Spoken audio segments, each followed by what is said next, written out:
Si has venido a enterrarme en vida, te has equivocado de casa. Así le dije a mi hijo, el mismo al que crié sola. Alimenté con lentejas 3 días seguidos para que tuviera libros, y cuidé cuando su mundo se vino abajo. Aquel Día de las Madres, no trajo flores. Trajo a su abogada y unos papeles que me declaraban incapaz. ¿En qué momento pasé de ser su madre a ser su problema legal?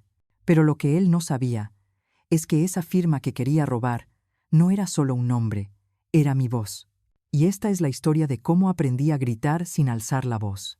Si alguna vez has sentido que das todo por los tuyos, y aún así te hacen sentir invisible, este canal es para ti. Suscríbete, dale like, y cuéntame en los comentarios si alguna vez también sentiste que tu voz no fue escuchada. Porque aquí, cada historia importa, y la tuya también.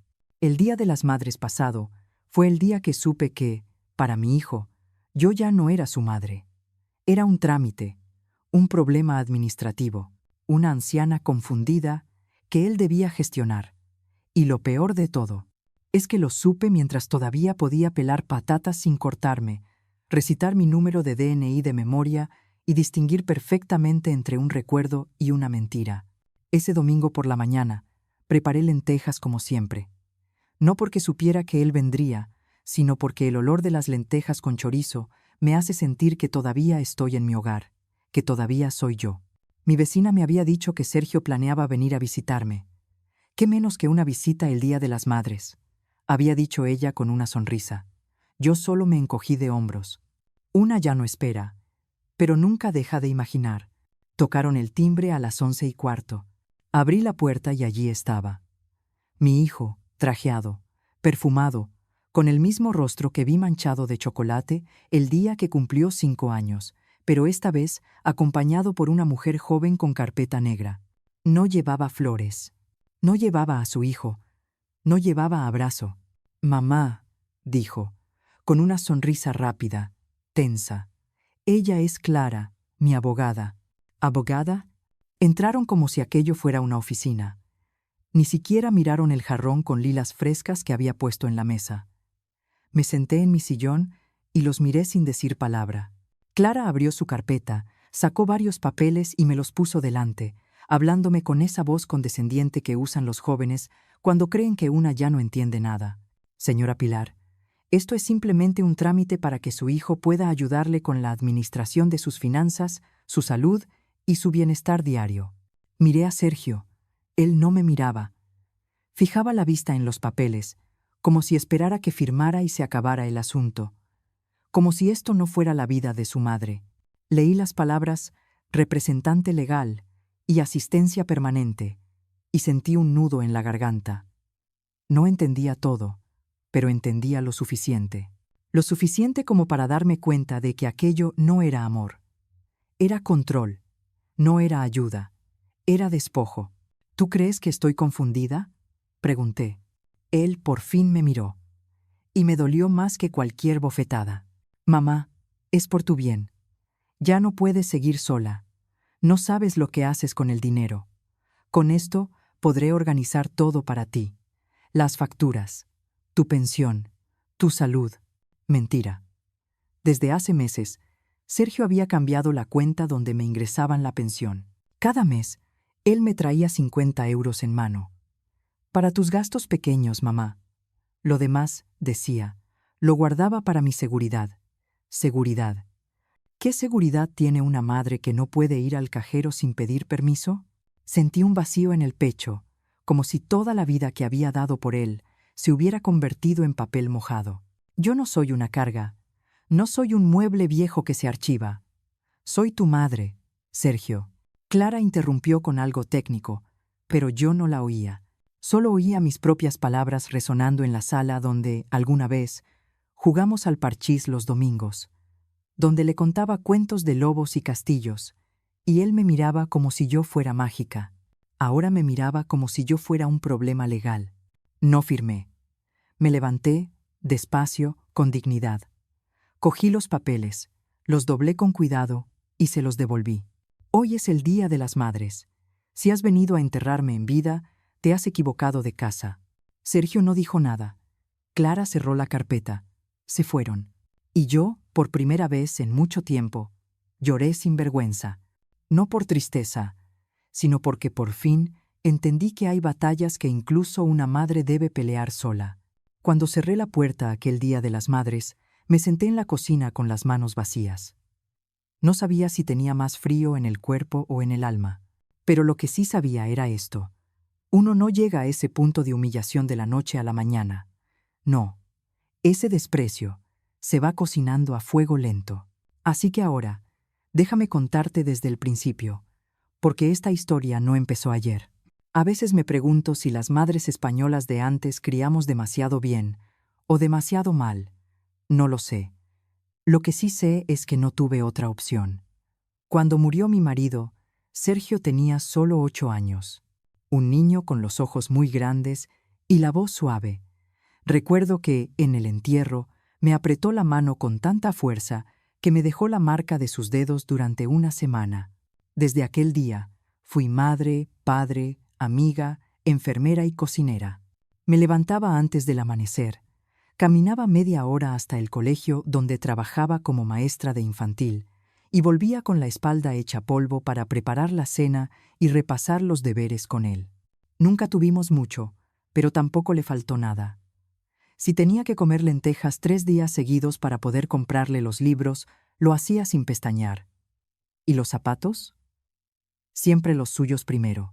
Yo remendaba los míos con esparadrapo por dentro, que no se viera. Cuando cumplió 18 años y le salió la beca para estudiar arquitectura en Barcelona, lloré como si me arrancaran algo del alma, pero lo dejé ir. Le di todo el dinero que tenía ahorrado, unos 3.000 euros que llevaba guardando desde hacía más de una década, y le preparé una mochila con ropa limpia y una bufanda tejida por mí. «Solo prométeme que nunca me olvidarás», le dije. Me abrazó.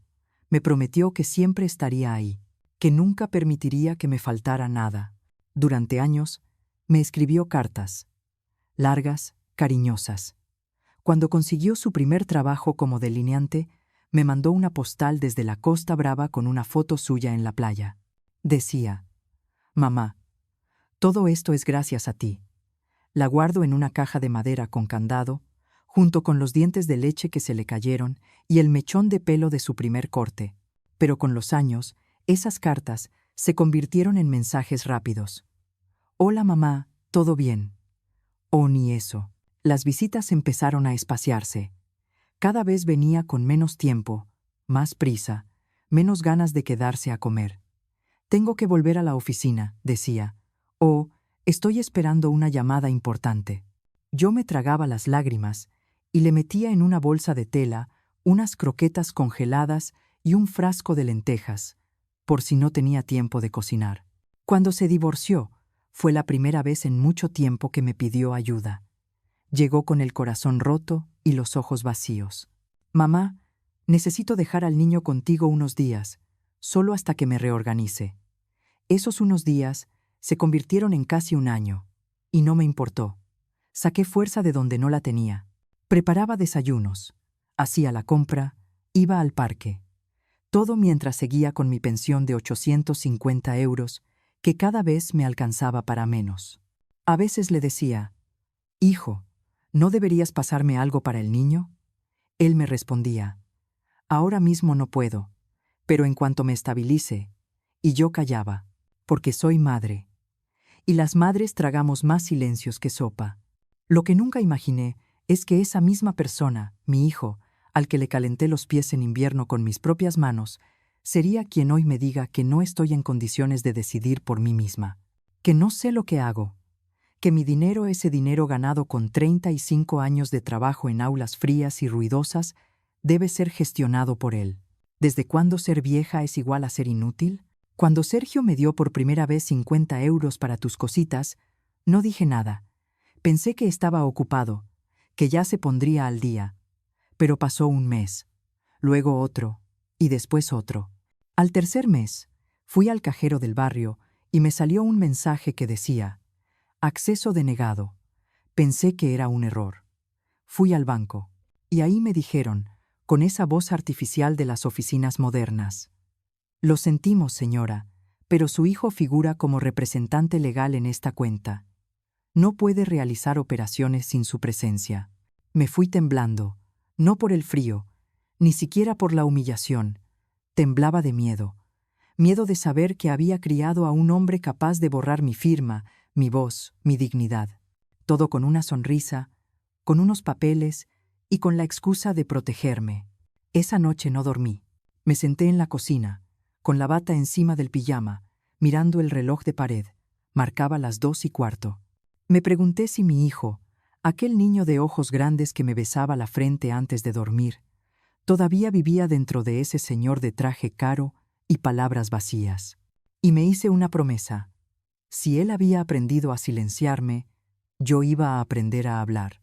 Esa noche, después de prometerme que no iba a callar más, me senté con un cuaderno y un bolígrafo. Quería entender. Quería recordar. Pero sobre todo, quería no enloquecer. Porque cuando todo parece moverse a tus espaldas, lo único que te queda es la verdad. Y la mía estaba a punto de salir a la luz. Aunque doliera, aunque cambiara todo. Yo no supe que algo estaba verdaderamente mal hasta que un día fui a la farmacia de la esquina, la de toda la vida, y la chica me dijo: «Señora Pilar, su tarjeta sanitaria no pasa. Aparece como persona dependiente con asistencia gestionada por tercero». Tuve que dejar los medicamentos en el mostrador. Me fui caminando despacio, como si el suelo me pesara. En casa, busqué los papeles de la Seguridad Social, y allí estaba, claro como el agua. Mi hijo había inscrito mi nombre en un programa de asistencia estatal para personas que no pueden valerse por sí mismas. No solo tenía acceso a mi pensión, sino que ahora, gracias a esa declaración, recibía una ayuda adicional de 1.500 euros mensuales por cuidado familiar. 1.500 euros. Además de mis 850, todo entraba en una cuenta que ya no controlaba. Y a mí me seguía trayendo 50 en un sobrecito doblado, con la frase de siempre: «Para tus cosas, mamá». Yo no sabía si llorar, gritar o vomitar. Lo único que hice fue sentarme frente al espejo y mirarme durante mucho rato. ¿Realmente tenía yo la pinta de una mujer confundida, perdida, incapaz de administrar su vida? Me quité las gafas, me toqué la cara. Tenía arrugas, sí. Las manos con manchas, sí. Pero mi mente estaba intacta. No era la edad lo que me dolía. Era el engaño, la traición, esa sensación de que alguien te mira y ya no ve a su madre, sino a un número de cuenta, a una oportunidad. Días después, Sergio vino a casa sin avisar. Siempre llegaba igual, con prisa, con cara de ejecutivo ocupado. Esta vez traía una carpeta de color gris. «Mamá, tenemos que firmar unas cosas más. Es para actualizar el trámite de tu residencia». «¿Residencia? ¿Qué residencia?» Yo no me moví del sillón. «¿De qué estás hablando?» «Es por tu bien. He encontrado un centro en las afueras, en un entorno natural, con actividades para gente como tú. Allí estarás cuidada. No tendrás que preocuparte por nada. Y además, con las ayudas que ya he tramitado, no tendrás que pagar nada. Está todo cubierto».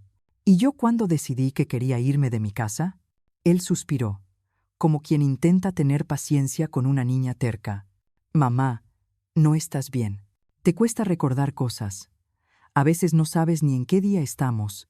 Me levanté con fuerza. «¿Cómo te atreves? Solo porque no quiero que gestiones mi dinero no significa que no sepa quién soy». Él se quedó en silencio. Entonces, como quien ya no quiere fingir, dejó los papeles sobre la mesa y dijo: «Mira, mamá, yo estoy organizando mi vida. Tengo deudas, tengo planes, tengo un hijo al que mantener. Esto es lo mejor para todos». Me quedé helada. No lo dijo con rabia. Lo dijo como si fuera lo más lógico del mundo. Como si yo fuera un mueble más en su salón, algo que estorba pero no se tira por costumbre. Después se fue. Ni un abrazo, ni una disculpa. Cerró la puerta y sentí que, con ese golpe seco, me había desposeído de todo lo que fui. Ya no era Pilar, la madre que enseñó a leer a 40 generaciones de niños. Ya no era la mujer que planchaba camisas hasta la madrugada. No, ahora era un trámite. un expediente, una anciana que molesta. Ese mismo día, intenté recuperar acceso a mis cuentas. Fui al banco. Pedí hablar con alguien. Me sentaron frente a una joven que tecleaba más de lo que miraba. Señora Romero, su hijo figura como titular principal. Usted está registrada como cotitular sin derechos operativos. Pero la cuenta es mía. Mi pensión entra ahí. Legalmente, él puede mover el dinero como considere oportuno. Salí del banco con un papel arrugado entre las manos y una sensación de impotencia que nunca antes había conocido. Yo, que había luchado contra el dolor de espalda, contra la falta de dinero, contra la soledad de viuda, ahora tenía que luchar contra mi propio hijo. Y lo peor no era perder el dinero, era perder el derecho a decidir, a vivir, a decir, esto es mío. Esa noche no encendí la tele. Me senté en la cocina, con la luz apagada, escuchando el tic-tac del reloj de pared. Pensé en todas las veces que le leí cuentos a Sergio, en cómo se dormía en mi regazo, confiando ciegamente en que su madre le protegería de todo. Y ahora, era él quien quería protegerse de mí. Yo no firmé esos papeles, y no lo haré. Pero sé que esto no termina aquí. Sé que vendrán más papeles, más intentos, porque cuando alguien quiere borrar tu voz, no se rinde fácil. Pero yo tampoco. Y si he criado a un hombre capaz de esto, al menos tengo que tener el valor de enfrentar lo que viene. Esa noche, mientras el reloj seguía marcando las horas, entendí que lo que me estaban robando no era solo dinero. Era mi voz, mi nombre, mi historia. No sabía si el dolor venía del corazón o del alma. Pero sí sabía esto. Cuando una madre pierde el derecho a decidir sobre su propia vida, algo muy profundo se rompe. Y lo peor es que ni siquiera se oye el crujido. Apenas pude dormir esa noche. El reloj de pared marcaba cada segundo como si me lo estuviera recordando. Tú no tienes el control. En vez de cerrar los ojos, me levanté y me asomé al jardín, donde las flores de jazmín seguían el curso del viento como si quisieran huir. Pensé, si ellas pueden, ¿por qué yo no? La mañana siguiente fue fría. Salí al comedor y preparé café como siempre, pero ya no tenía sabor. Abrí la ventana. El aire de Zaragoza entró helado, y sentí que se colaba dentro como una acusación. ¿Quién era yo ahora? ¿La madre que tanto dio o la mujer abandonada? Me vestí con el abrigo y salí a caminar al centro del barrio. Siempre lo hago cuando necesito pensar, cuando los recuerdos me pesen demasiado. En la farmacia, volví a ver aquella mirada de lástima disfrazada de gesto amable. La joven de la ventanilla me habló. Señora Romero, en ese apartado figura que su representante legal no autoriza esta operación. Mi corazón hizo un ruido sordo y me dije, ya no puedo ni comprar mis pastillas sin permiso de mi propio hijo. Caminé despacio de regreso, con el bolso ligero y el alma pesada. Cuando llegué, me quedé sentada en el sillón que él supuestamente había elegido para mí. Miré la foto de mi Sergio pequeño, con la camiseta azul y los ojos llenos de futuro. Me pregunté, ¿dónde se fue ese niño? Y me di cuenta de que no había escapado, había cambiado, y me había dejado detrás. Pasaron los días, y el silencio se adueñó de la casa. Antes hablábamos de libros, de arte, de sueños. Ahora, la conversación se reducía a facturas, firmas, documentos y mis preguntas canceladas con gestos rápidos. Luego lo miramos, mamá. Ahora no. Estoy en la oficina. Tú descansa. Descansar, como si yo fuera una carga. Una tarde, recibí un mensaje de una antigua compañera del colegio donde trabajé. Me decía que iba a visitar Zaragoza y que me encantaría que tomáramos un té juntas. Recuerdo que mi impulso fue decir, no puedo, no ahora, quizás otro día. Pero me levanté, me puse el abrigo más bonito que aún conservo y salí. Fue la primera vez en semanas que me sentí viva. Hablamos de lo que habíamos visto, de los alumnos, de los paseos. Me reí, me sentí más fuerte por unos instantes. Al regresar, vi el sobre amarillo encima de la mesa, otra carta del juzgado. Sentí el azogue del miedo, pero la abrí.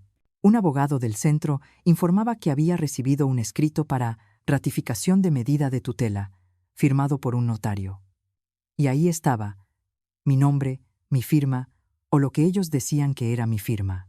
Un papel decía que Sergio pedía que yo fuera declarada incapaz para la administración de bienes y que se procediera al nombramiento de curador. El dolor fue tan intenso que me costó respirar. Allí mismo me pregunté, frente al sobreabierto, si no controlo mi dinero, ¿aún controlo mi vida? Amigas mías, si me están viendo, si alguna vez también han sentido que les quitan hasta el derecho a decidir qué vestido ponerse o a quién abrir la puerta, saben de lo que hablo. Porque esto no es solo dinero, no es solo documentos, es tu dignidad. Aquella noche lloré como cuando mi hijo enfermaba de fiebre y yo lo cuidaba durante días sin dormir. Pero esta vez no eran pocas horas, eran años. Años de cuidados, de trabajo, de esperanzas. Y ellos querían arrancarme de mí misma. Me miré en el espejo y dije, Pilar, esto no es normal. Esto no puede seguir así. Al día siguiente, me levanté con un plan. Primero, hablé con un vecino de confianza que me acompañó al banco. Pedí revisar los movimientos de mi cuenta. La mujer del mostrador me enseñó que, durante los últimos 12 meses, se habían hecho 35 transferencias a una cuenta que, según el banco, correspondía a mi hijo. No se mencionaba qué había sido de esos cientos de euros. Le dije a la empleada que necesitaba una copia de cada transferencia. Ella me miró con compasión, como si fuera una abogada rodeada de papeles, y dijo, «Esto puede tardar semanas, señora Romero». Yo entendí que tardar es eufemismo de «voy a olvidar». Luego, pedí cita con un abogado que alguien me recomendó. Leí con ella los papeles del juzgado. Le conté lo que había pasado. Las firmas falsas, la autorización que yo no di, las rutas de dinero que yo jamás supervisé. Ella me miró con seriedad y me dijo, «Tenemos un caso de abuso financiero y posible maltrato institucional. Ustedes tienen lo mínimo para demandar». Sentí que algo se encendía dentro de mí. No era venganza, era reivindicación. Durante la espera de los documentos, volví al jardín y busqué las flores de jazmín. Ya habían perdido algo de su aroma, pero seguían firmes. Pensé que, si ellas pueden seguir floreciendo en mitad del otoño, yo también puedo seguir tomando decisiones. Que la edad no define la capacidad, que la experiencia es poder. Un sábado por la mañana, llamé a mi hijo. Sonó el teléfono y su voz al otro lado fue mecánica. «Mamá, ¿qué pasa?», respondí. «Tengo algo que necesito que entiendas. No soy un trámite, soy tu madre». Él no respondió, colgó. A veces los hijos nos hablan menos cuando más necesitamos que nos escuchen. Esa misma tarde, le envié un mensaje que decía, «Si quieres mi firma, ven, no firmaré nada sin entenderlo. Y si sigues pensando que estoy confusa, te invito a la próxima cena familiar para explicártelo en persona». Y estuve mirando el teléfono, esperando una llamada que quizás no llegaría. Y allí la espera me enseñó una cosa. La dignidad es tan silenciosa como un reloj, pero tan firme como el pulso de quien ha amado sin condiciones. Termino este capítulo con una promesa. Cuidaré de mí misma primero, porque entendí que, si no me cuido, nadie lo hará por mí. Esa noche, mientras doblaba con cuidado la carta del juez, me di cuenta de que ya no podía seguir esperando que alguien viniera a rescatarme. Ya no era tiempo de lamentar lo que me habían quitado. Era momento de recuperar lo que aún quedaba en mí. Y aunque no supiera por dónde empezar, sabía que tenía que hacerlo. Por mí. Por la mujer que aún vive dentro de mí. Esa mañana, me desperté antes del alba.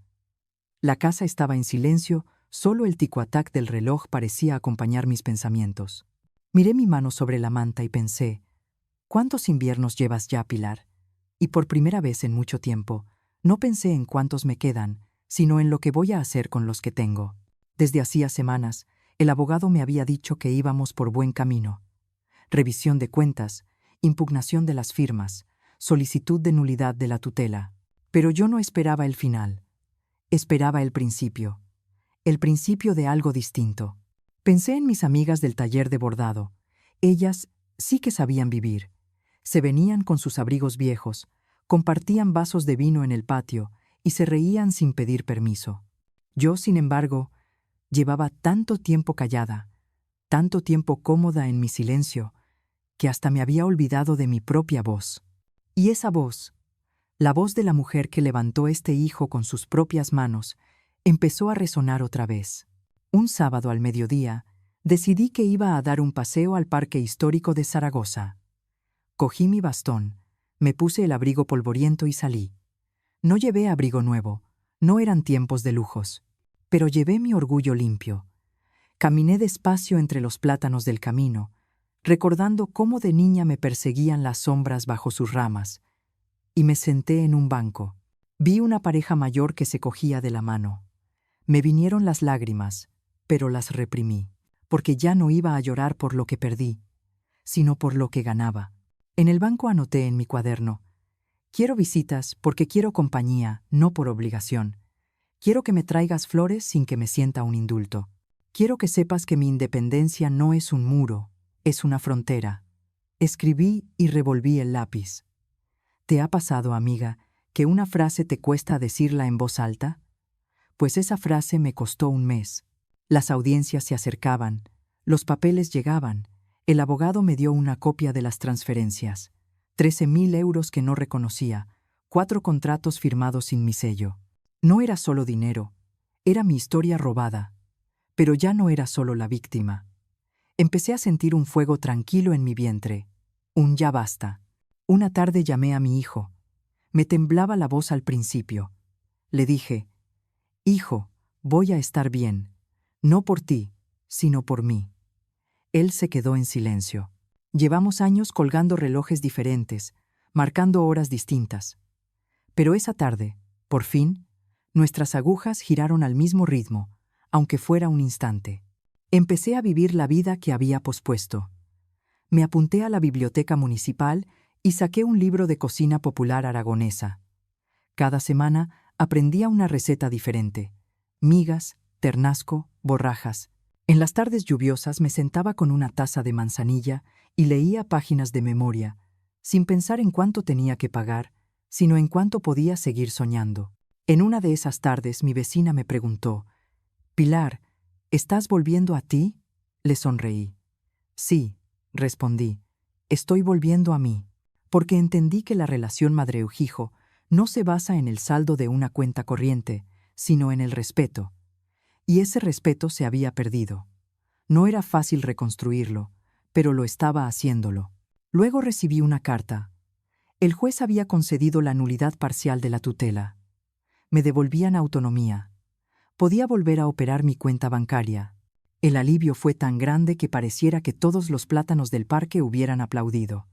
¿Increíble? Sí. ¿Justo? Tarde, pero sí. Pero la victoria tuvo un coste. Cuando le conté a Sergio, me vio con esa mezcla de orgullo mal disfrazado y culpa evitada. No hubo palabras grandes, solo un «lo siento, mamá», y no le creí. Pero también entendí que no necesitaba que él me creyera. Necesitaba creer en mí. Hoy tengo un pequeño sistema. Cada domingo llamo a 3 amigas para comentar el libro, El cochecito del mercado central, la lluvia que deja charcos de oro en la calle vieja. No hablo de dinero, no hablo de deudas, hablo de vida. Y me doy permiso para que mi hijo venga a visitarme cuando quiera, no cuando tenga tiempo. Visite no porque sienta culpa, sino porque sienta cariño.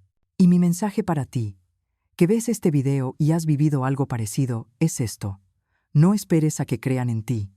Haz que te veas tú misma, porque tú también tienes derecho. Derecho a que se vea tu voz. Derecho a que se escuche tu risa. Derecho a que se diga tu nombre con orgullo. He recuperado mis documentos. He recuperado mis cuentas. Pero, sobre todo, he recuperado mi dignidad.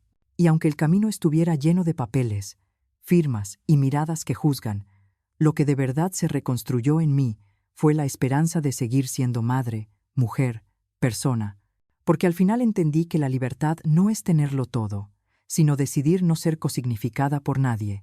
Cuando recuperé mis documentos, mi cuenta y mi voz, no fue un final, fue un comienzo. El eco de aquel ya basta seguía resonando dentro de mí, Pero esta vez no con rabia, sino con calma. Era como si el alma, después de tanto tiempo encerrada, hubiera encontrado por fin una ventana abierta. Y lo que venía ahora no era revancha. Era algo más profundo, el reencuentro conmigo misma.